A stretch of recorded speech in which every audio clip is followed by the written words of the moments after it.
नमस्कार मंडळी, स्वागत आहे तुमच्या सर्वांचं आपल्या आणखीन एका नवीन ब्लॉगमध्ये. तर आजचं दिवसभराचं रुटीन मी तुमच्यासोबत शेअर करणार आहे, म्हणजे संडेचं. तर दुबईवरून ताई आल्या होत्या, माझी नणंद आली होती 2-1.5 वर्षातून. तर सगळं तुम्हाला डिटेलमध्ये सांगते, पूर्ण व्हिडिओ नक्की पहा. तर 5-6 दिवस काय आपले व्हिडिओ आले नाही, शॉर्ट पण नाही आणि लाँग पण नाही. त्याच्या अगोदर मी शॉर्ट आणि लाँग बनवून ठेवला होता, तो पण मला अपलोड करणं झालं नाही, कारण सगळेजणच आजारी पडलेले. आणि सोनाक्षी आणि अर्णव अगोदर आजारी पडला. 8 दिवस त्यांना जाम खोकला आणि ताप होता.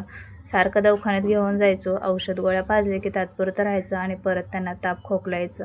एकच झाले की दुसऱ्याला असं चालूच होतं. तर मी संडेचं जे काय माझं रुटीन आहे ते तुमच्यासोबत शेअर करणार आहे. तर इथं मी पोहे बनवले होते, सर्वांचा नाश्ता वगैरे होणार होता आणि आज लवकरच सुरुवात केली होती, कारण ताई येणार होत्या भेटायला. त्यामुळे मला सगळं लवकर आवरून घ्यायचं होतं. हे कालपासून कबूतर येऊन बसले, ना खात नाही ना पित नाही, एका जागेला असं शांत बसून राहिले.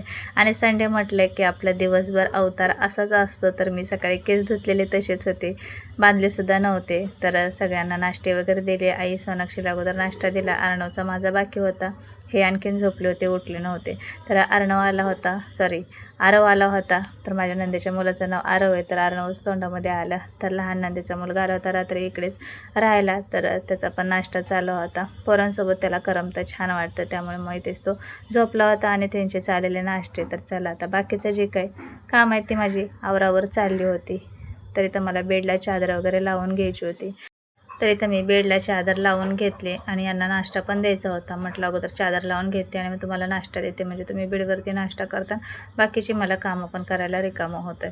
तर ते चादर वगैरे लावून घेतली. आणि माझी नणंद दुबईला असते, तर ती येणार होती, त्यामुळं सगळ्यांनाच खूप म्हणजे खूप एक्साइटमेंट होती, कारण 1.5-2 वर्षातून आपल्या जवळचा व्यक्ती भेटायला येतं, ही एक फिलिंग वेगळीच असते. आणि खूप आम्ही वाट बघत होते. तर इंडियामध्ये येऊन त्यांना 15 दिवस झालं, पण भेटायला आणखीन काय आल्या नव्हत्या. तर लहान मुलांना सांभाळण्यासाठी ते दुबईला असतात कामानिमित्त. तर त्या आल्या होत्या, त्यांचे सगळेच मॅडम वगैरे सगळे आले होते, बाळ वगैरे. तर तिकडेच होत्या त्या, त्यामुळे घरी पण त्यांना यायला जमलं नाही, कारण लहान मुलगी 8-9 महिन्याची, तिला सांभाळायचं असतं. त्यामुळे मग यायला टाईमच नव्हता. मग काल आल्या दुपारी 2:30 वाजता आल्या आणि लगेचच त्यांना संध्याकाळी 8 वाजता रिटर्न जायचं होतं.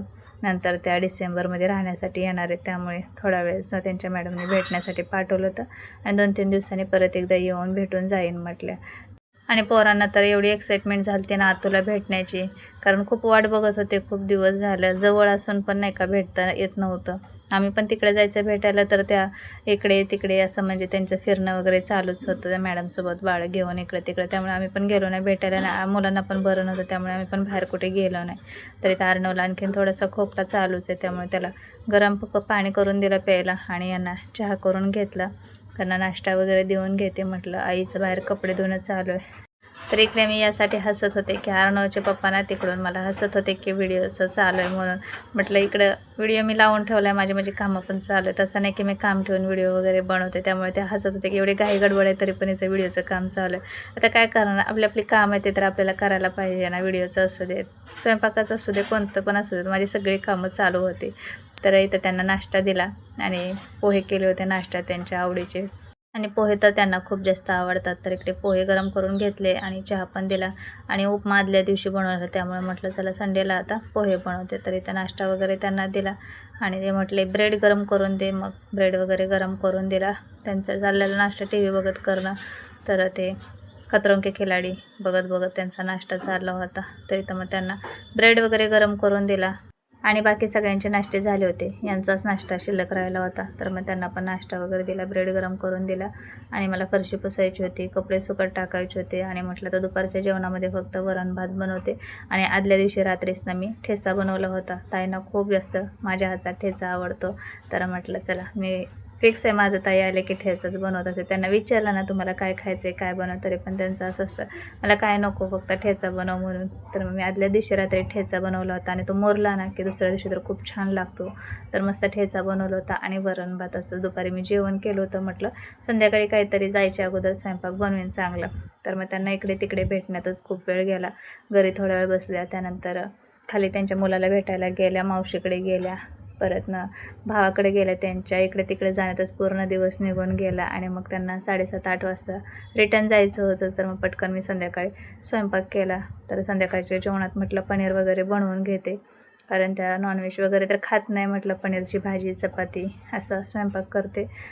आणि आदल्या दिवशी संध्याकाळी ताईंनी सांगितलेलं की उद्या मी भेटायला येते, त्यामुळे सकाळपासूनच आमच्या सर्वांची धावपळ चालू होती. पटापट आवरायची, कामं करायची, कारण त्या आल्यावरती त्यांच्यासोबत बसून गप्पा मारता येईल, टाईम स्पेंड करता येईल, ह्या सगळ्या विचाराने सगळी आमची घाईगडबड कामाची चालूच होती. आणि त्या गोंधळामध्ये मी विसरले की आज भावाचा उपवास होता, म्हणजे काल रविवारी भावाचा उपवास होता. मला असं वाटलं की पुढच्या आठवड्यामध्येच भावाचा उपवास आहे आणि सोमवारी नागपंचमी असं, त्यामुळे माझं पहिल्यांदा उपवास इथं भावाचा चुकला आहे, मोडला आहे. मला जसं समजतं तसं मी भावाचा उपवास पकडला होता. पहिल्यांदा असं झालं की माझ्याकडून भावाचा उपवास मी विसरले आणि पकडला नाही. तर मला खरंच काल खूप कसं तरी वाटत होतं. ते पण दुपारी ना ताई त्यांच्या मावशीकडे गेलेले, त्यावेळेस मी मोबाईलमध्ये म्हणजे बघितलं, मोबाईल घेऊन बसलं, मला समजलं की आज भावाचा उपवास आहे. आणि आमच्या इकडे असं म्हणतात की भावाचा उपवास चुकला मोडला ना तर मग भावाला कपडे करतात आणि नंतर मग तिथून पुढे उपवास पकडायला सुरुवात करतात. तर असं आमच्याकडे म्हणतात. तर तुमच्याकडे अशी पद्धत आहे का, नक्की कमेंटमध्ये सांगा. तर असं दुपारपर्यंतचं माझं रुटीन होतं. आणि मग इथं मी वरण भात वगैरे बनवून घेतला आणि माझा सगळा स्वयंपाक वगैरे झाला आणि लगेच ताई आल्या. आणि फायनली ताई दुपारी घरी आल्या. त्यांना घरी येऊस तोपर्यंत 2:30 वाजल्या. सगळेजण खूप वाट बघत होतो आणि मायलेकींची भेट 1.5-2 वर्षातून झाली होती. सगळेजण आम्ही खूप म्हणजे खूप भावूक झालो होतो. सगळ्यांची गळाभेट वगैरे घेतली आणि खरंच एकदम वेगळीच फिलिंग होती. खूप दिवस त्यांची वाट बघत होतो आणि त्या दुबईला असतात आणि एवढ्या वर्षातून आपल्याकडे आल्यावर एक वेगळंच हार्ट टचिंग नाही का फिलिंग वेगळीच असते. तर खरंच खूप भारी वाटलं. दिवसभर आम्ही गप्पा वगैरे मारल्या, बसल्या आणि संध्याकाळी जेवण वगैरे करून गेल्या.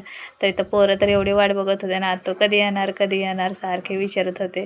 तर फायनली ताई घरी आल्या आणि गोलू पण होता, तर त्याला सुद्धा त्यांनी घेतलं वगैरे. बरं काही विचारलं, कारण गोलू पण आजारी होता, त्याला पण ताप वगैरे झाला होता, खोकला झाला होता. आमच्या इकडे सगळेच लहान लेकरांना आजारी पडले होते.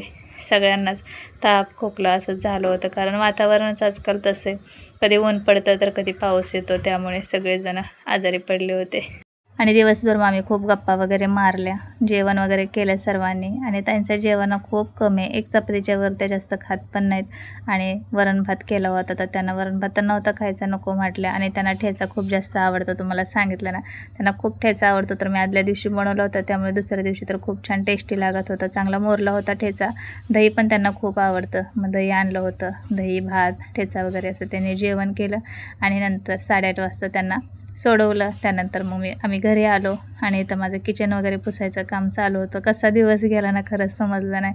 घरी कोणतरी आलं ना पूर्ण दिवस त्यांच्यातच जातो आणि एक वेगळंच भारी वाटतं. आपल्या माणसासोबत टाईम स्पेंड केलेला, बोलणं बसणं गप्पा मारणं एक क्षण खूप भारी वाटतात. तर असं इथं माझं किचन वगैरे पुसून सगळं झालं होतं. हे खालीच थांबले होते ताईंना सोडून आणि तोपर्यंत मी भांडे वगैरे घासते, किचन पुसलं आणि मस्त चकाचक माझी सगळी कामं आवरून झाली होती. किचन वगैरे घासून पुसून घेतलं होतं आणि फायनली सगळी कामं झाली. बरोबर 10 वाजले होते. त्यानंतर आम्ही जेवण वगैरे केलं. तर असाच होता हा माझा आजचा दिवसभराचा संडेचा दिवस. तर कसा वाटला तुम्हाला नक्की कमेंटमध्ये सांगा. आणि माझे व्हिडिओ पाहायला आवडत असतील ना तर प्लीज चॅनलला सबस्क्राईब, लाईक, कमेंट, शेअर करा. आपण भेटूया पुढच्या अशा साध्या आणि मस्त व्हिडिओमध्ये. तोपर्यंत सर्वांना बाय.